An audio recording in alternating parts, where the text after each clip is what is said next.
Existe um momento silencioso, quase imperceptível, que acontece dentro de cada um de nós. Não tem hora marcada, nem idade certa. Pode surgir aos 20, aos 40, aos 70. Esse momento tem o poder de virar tudo do avesso. Ele começa com uma inquietação leve, uma sensação de que estamos vivendo algo que não nos pertence totalmente. E então, uma pergunta começa a se formar, ainda sem palavras, mas já viva. Quem sou eu de verdade? Carl Gustav Jung chamou esse processo de individuação, uma jornada interna profunda, complexa e transformadora. Mas ao contrário do que muitos pensam, não se trata de encontrar uma versão perfeita de si mesmo. Trata-se de integrar todas as partes que nos compõem, até aquelas que passamos a vida tentando esconder. Hoje, vamos embarcar juntos nessa reflexão. Não importa a sua idade, sua história ou o momento que você está vivendo. A individuação não é privilégio da meia-idade, nem exclusividade de quem está em crise. É um chamado universal. Um convite para que cada um de nós comece finalmente a ser quem é. Capítulo 1. A vida antes do chamado. Durante boa parte da vida, somos educados a seguir um caminho externo. Desde criança, aprendemos a nos adaptar às regras, a buscar aprovação, a agradar pais, professores e, mais tarde, chefes e parceiros. Aprendemos a esconder o que sentimos para sermos aceitos. E assim, aos poucos, vamos moldando nossa identidade com base no que o mundo espera de nós. Jung chamou essa adaptação de persona, uma espécie de máscara social. Não se trata de falsidade, mas de sobrevivência. A persona é necessária para viver em sociedade, para desempenhar papéis e construir relações. Mas o problema começa quando passamos a acreditar que somos apenas essa máscara. Imagine um ator que representa o mesmo papel durante anos, sem nunca sair do personagem. Em algum momento, ele se esquece de quem é fora do palco. Algo semelhante acontece conosco. Nos tornamos profissionais, pais, mães, amigos, parceiros. Cumprimos papéis com dedicação, mas muitas vezes, sem perceber, perdemos a conexão com quem somos por trás de tudo isso. É comum ouvir pessoas dizendo: "Tenho tudo, mas sinto um vazio." Esse vazio não é falta de realização externa, mas de contato com o mundo interno. É um sinal de que algo precisa ser olhado, reconhecido e integrado. E é justamente aí que a jornada da individuação começa a se revelar. Capítulo 2. O início da jornada. O chamado para a individuação raramente se apresenta de forma clara. Não é como se ouvíssemos uma voz dizendo: "Agora comece a sua busca interior." Ele vem disfarçado, às vezes como uma crise existencial, outras vezes como uma inquietação inexplicável. Pode ser um evento marcante, como a perda de um emprego, o término de um relacionamento ou a morte de um ente querido. Mas também pode vir em um momento aparentemente comum, um dia em que você acorda e sente que não reconhece mais a própria vida. Quando isso acontece, nosso primeiro impulso costuma ser o de resistir. Tentamos ignorar, racionalizar, continuar como se nada estivesse errado. Afinal, mudar é desconfortável. Mas ignorar o chamado não o faz desaparecer. Pelo contrário, ele fica mais forte. E quanto mais o evitamos, mais ele se manifesta em sintomas, sonhos estranhos, sensações de angústia ou ansiedade. O início da jornada exige uma decisão: parar de fugir, olhar para dentro, escutar o que o silêncio está tentando dizer. E isso por si só é um ato de coragem. Porque olhar para dentro é encontrar não apenas o que é belo e inspirador, mas também o que é confuso, reprimido, ferido. Essa fase é como abrir uma porta para um lugar desconhecido dentro de si. E cada passo nessa direção é um movimento rumo à autenticidade. É o momento em que começamos a perceber que viver para agradar os outros ou apenas cumprir funções não é o suficiente. Capítulo 3. O encontro com a sombra. Um dos momentos mais intensos e transformadores dessa jornada é o encontro com a sombra. Jung definiu a sombra como o conjunto de tudo aquilo que nós reprimimos, negamos ou rejeitamos em nós mesmos. Medos, impulsos, traumas, desejos inconfessáveis. Tudo que, por não se encaixar no ideal de quem achamos que deveríamos ser, foi empurrado para o porão da mente. Mas o fato de estarem escondidas não significa que essas partes deixem de influenciar nossa vida. Muito pelo contrário. Quanto mais inconscientes, mais poderosas elas se tornam. São essas sombras que muitas vezes nos fazem agir de forma que não entendemos, que nos colocam em relações destrutivas, em padrões repetitivos, em autossabotagens silenciosas. O que poucas pessoas sabem é que, além dos aspectos difíceis, a sombra também guarda nossas potencialidades. Talentos não desenvolvidos, vocações abafadas, desejos legítimos que foram julgados como errados. Tudo isso pode ter sido empurrado para a sombra. Uma pessoa que teve sua criatividade ridicularizada na infância pode, por exemplo, esconder seu talento artístico por décadas. Alguém que foi ensinado a não se impor pode sufocar sua liderança natural. Essas qualidades ficam na sombra porque, em algum momento da vida, foram associadas à vergonha, ao medo ou ao abandono. Se ser espontâneo causava rejeição, aprendemos a conter. Se ser ousado gerava punição, aprendemos a esconder. E assim, aquilo que poderia ser nossa maior força acaba sendo silenciado. Integrar a sombra, portanto, não é apenas aceitar os aspectos difíceis de si. É também libertar o potencial que ficou escondido. É resgatar dons, paixões, verdades que estavam soterradas sob anos de adaptação. Exemplos de sombra são muitos e variados. Uma pessoa extremamente controladora pode estar escondendo um medo profundo do abandono. Alguém que se mostra sempre positivo e alegre pode estar reprimindo sua tristeza e sua raiva. Uma pessoa agressiva pode estar tentando proteger uma vulnerabilidade que nunca foi acolhida. Da mesma forma, alguém muito tímido pode ter dentro de si um comunicador nato, sufocado por julgamentos do passado. Mas como enxergar a sombra? A resposta não é simples, mas começa pela escuta honesta de si mesmo. Preste atenção às reações desproporcionais. Quando você se irrita demais com alguém, há grande chance de estar vendo projetado ali algo que rejeita em você. Observe seus sonhos. Muitas vezes a sombra aparece nas imagens oníricas. Reflita sobre os comportamentos que você condena nos outros. Aquilo que mais te incomoda pode estar tentando revelar algo que você esconde de si. Outra porta poderosa para acessar a sombra é o desconforto. Aquilo que nos incomoda, que evitamos, que julgamos de imediato, tudo isso pode conter pistas valiosas. A sombra não se revela sob holofotes, mas nos momentos de silêncio, vulnerabilidade e verdade. O processo de individuação exige que a gente desça até esse porão, que acenda a luz, que olhe de frente o que estava escondido. E isso não se faz com violência ou julgamento, mas com compaixão.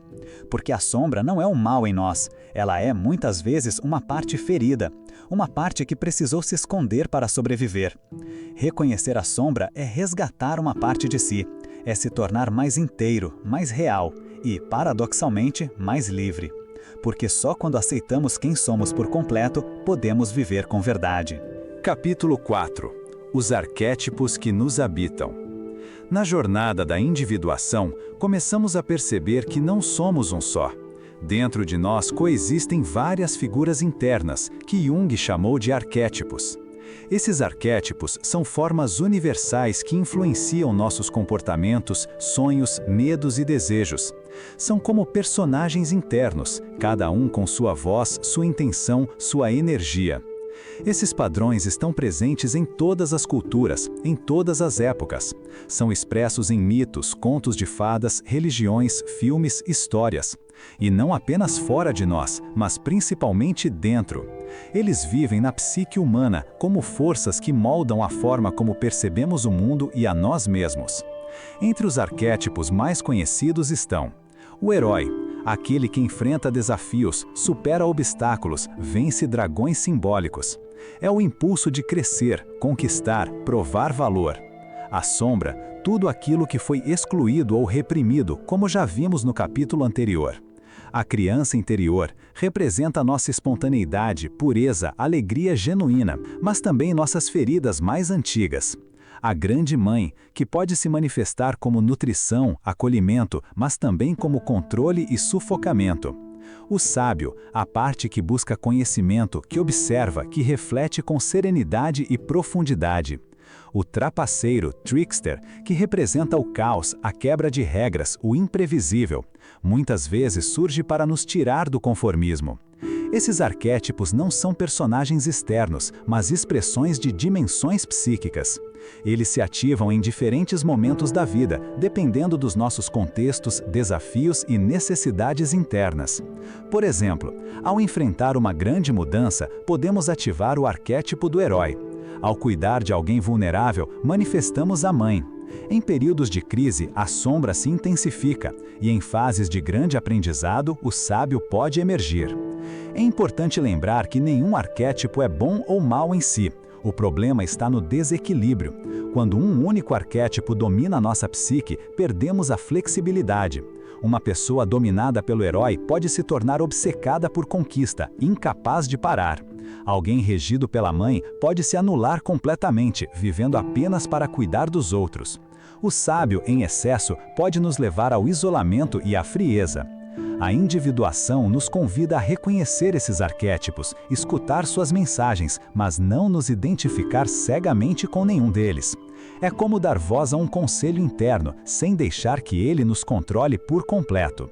Para identificar quais arquétipos estão mais ativos em você, observe seus padrões de comportamento, seus sonhos, suas fantasias. Quais figuras se repetem? Quais emoções se destacam? Em que papéis você mais se vê e em quais evita se reconhecer? Ao trazer os arquétipos para a consciência, podemos dialogar com eles, aprender com sua sabedoria, integrar seus ensinamentos. Não se trata de eliminá-los, mas de colocá-los a serviço da nossa autenticidade.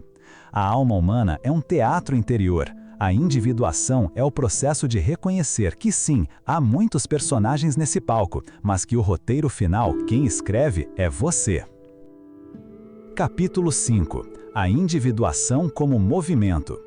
Muitas vezes pensamos em transformação como algo que tem início, meio e fim. Como se a individuação fosse uma meta a ser alcançada, um ponto final em nossa evolução pessoal. Mas Jung nos mostra que esse processo é vivo, fluido, espiralado. Ele não segue uma linha reta, e sim um ciclo de avanços, recuos, revisões e descobertas. Individuação é ritmo, não linha de chegada. É como o mar com suas marés que vão e voltam. Às vezes nos sentimos completamente alinhados com quem somos, confiantes, coerentes, centrados. Em outros momentos, somos tomados pela dúvida, pela confusão, pela sensação de estar perdidos de novo. E tudo bem. Isso não é um retrocesso, é parte da dança. Esse movimento exige humildade, porque o ego adora se apegar à ideia de que já chegou lá, que já se conhece o suficiente. Mas a psique humana é como uma casa com muitos cômodos, e sempre haverá portas ainda não abertas, memórias ainda não visitadas, partes ainda esperando serem vistas. A cada nova fase da vida, a individuação se renova. Aos 20, pode se manifestar como o desejo de encontrar um propósito. Aos 40, como a necessidade de reavaliar escolhas. Aos 60, como a busca por legado e serenidade. Não existe momento errado para mergulhar nesse processo. O que muda é o foco, a profundidade, o tipo de pergunta que nos guia. Esse dinamismo também significa que às vezes vamos andar em círculos, repetir padrões que jurávamos ter superado, sentir dores que achávamos curadas. E isso pode ser frustrante, mas Jung nos lembra que o caminho para cima e o caminho para baixo são um e o mesmo. Às vezes é preciso voltar para poder seguir. Um sinal de maturidade na jornada da individuação é a capacidade de tolerar a incerteza, de aceitar que não há respostas prontas, que não temos controle sobre tudo e que o sentido da vida não é um troféu a ser conquistado, mas um processo a ser vivido. Na prática, cultivar esse movimento significa desenvolver presença, estar atento ao que se passa dentro de si, perceber quando algo mudou, quando uma verdade deixou de fazer sentido, quando um novo chamado se anuncia. É escutar sem pressa, é ajustar a rota com gentileza. Também significa ter coragem de abandonar velhas versões de si, deixar morrer o que já não faz sentido para dar espaço ao novo. E isso pode doer, porque há conforto até mesmo nas dores conhecidas, mas não há crescimento sem desapego. A individuação como movimento nos convida a uma vida viva, uma vida que pulsa, que muda, que surpreende. Uma vida em que não se trata de chegar a ser alguém, mas de deixar cair as máscaras para revelar quem já somos em essência. Viver essa jornada é aprender a fazer as pazes com o que somos hoje, ao mesmo tempo em que caminhamos com coragem rumo ao que ainda podemos ser. Capítulo 6. A cura pela consciência. Com o tempo, percebemos que o simples ato de tomar consciência transforma. Jung dizia que tudo que não enfrentamos em nosso inconsciente surge em nossas vidas como destino. Isso significa que, enquanto não iluminamos o que está escondido, vivemos como se fôssemos empurrados por forças invisíveis, repetindo padrões, escolhas, dores que parecem vir de fora, mas nascem dentro. A consciência não elimina o sofrimento, mas nos dá ferramentas para compreendê-lo. Ela é como uma luz acesa num quarto que estava escuro. As formas sempre estiveram ali, mas só agora podemos enxergar o que realmente existe. E ao ver, temos a chance de agir de forma diferente. Quando nos tornamos conscientes de nossas emoções, desejos, feridas e padrões, deixamos de ser reféns do piloto automático. Começamos a escolher. Ao perceber que um comportamento vem de uma dor antiga, podemos interromper a repetição. Ao notar que uma crítica constante a nós mesmos vem da voz de alguém do passado, podemos silenciar essa interferência e cultivar uma nova relação consigo. Esse processo exige atenção e paciência, porque a consciência não vem de uma só vez, como uma explosão. Ela se dá aos poucos, em camadas. Um insight hoje, uma dúvida amanhã, uma lembrança antiga que reaparece semanas depois. E assim vamos, pouco a pouco, unindo os pontos, costurando o sentido. Existem muitas portas para ampliar a consciência. A psicoterapia é uma das mais poderosas, um espaço seguro onde podemos olhar para dentro com acolhimento e profundidade. Mas também há outras, a escrita reflexiva, os sonhos, a meditação, a arte, as conversas significativas. Tudo que nos convida a sair do automático e entrar em contato genuíno com o que sentimos e pensamos. A cura pela consciência é também um processo de aceitação. Nem tudo que veremos em nós será bonito. Haverá dor, raiva, medo, insegurança. Mas quanto mais resistimos a essas partes, mais elas nos dominam. Quando as acolhemos, elas se transformam. O medo pode virar coragem, a raiva, ação, a dor, empatia. Essa cura não é um ponto final, é um modo de viver, uma disposição diária para se olhar, se escutar, se conhecer. Um jeito mais honesto de estar no mundo e também mais leve, porque deixar de lutar contra si mesmo é uma das maiores formas de liberdade. A cada passo consciente, nos tornamos mais inteiros, não porque estamos corrigindo defeitos, mas porque estamos nos reencontrando. E nesse reencontro, a paz, a verdade, a vida real pulsando. Capítulo 7. O sentido da jornada. No coração da individuação está uma busca ancestral, encontrar sentido. Não o sentido que nos dão, mas o que descobrimos, o que sentimos vibrar em nossa alma. Viktor Frankl, psiquiatra e sobrevivente do Holocausto, dizia que a maior motivação do ser humano é a vontade de sentido. E Jung, em sintonia com isso, compreendia a psique como um organismo que busca direção e coerência. Sentido é diferente de meta. Uma meta tem começo, meio e fim. O sentido não. Ele pulsa, ele se movimenta, ele muda conforme crescemos, vivemos, nos transformamos. O que fazia sentido aos 20 pode não fazer mais aos 40. E tudo bem. Isso não é sinal de fracasso, é sinal de vida. O sentido não vem pronto, não está escondido atrás de uma montanha esperando ser descoberto. Ele é construído, no dia a dia, nos pequenos gestos, nas escolhas que fazemos quando ninguém está olhando. Está em cuidar de alguém, em escrever uma frase que tocou outra pessoa, em plantar uma árvore, em ouvir um amigo, em criar, em servir, em ser. Na jornada da individuação, o sentido começa a surgir quando paramos de viver segundo as expectativas externas e começamos a escutar nosso próprio coração. Quando deixamos de perguntar o que esperam de mim e começamos a perguntar o que me faz sentir vivo. Essa mudança pode ser sutil, mas é profunda. Uma pessoa que passa a vida buscando aprovação pode de repente perceber que o que dá sentido à sua existência é a conexão verdadeira e não os aplausos. Alguém que sempre buscou status pode descobrir que o que o nutre de verdade é a simplicidade, a liberdade, o silêncio. Mas nem sempre é fácil perceber esse sentido. Muitas vezes ele se revela justamente nos momentos de crise. Quando algo desaba, quando uma perda acontece, quando somos forçados a parar. É nesses momentos que a vida nos empurra para dentro, que as perguntas essenciais emergem, que deixamos de lado o superficial e olhamos para o que realmente importa. E não há uma resposta única. O que dá sentido para um pode ser irrelevante para outro, e isso é belo, porque significa que cada jornada é única, cada caminho é legítimo. O importante é que o sentido seja verdadeiro para você, e não uma cópia do que disseram que deveria ser. Jung acreditava que o sentido emerge quando estamos em contato com o self, esse centro profundo da psique, essa essência que vai além do ego. E esse contato não é racional, mas experiencial. É uma sensação de estar no lugar certo, mesmo sem saber para onde vai. É sentir-se inteiro, mesmo em meio à imperfeição. Na jornada da individuação, o sentido não é um destino. É o fio que costura tudo o que vivemos. É o que dá cor à dor, significado aos desafios, beleza aos dias comuns. É o que nos faz levantar de manhã, com o coração desperto, mesmo quando há incertezas. E muitas vezes o sentido está mais perto do que imaginamos. Está no agora, no que tocamos com presença, no que escolhemos com verdade, no que somos quando paramos de tentar ser o que não somos. O sentido é uma bússola silenciosa e a individuação é o processo de reaprender a escutá-la.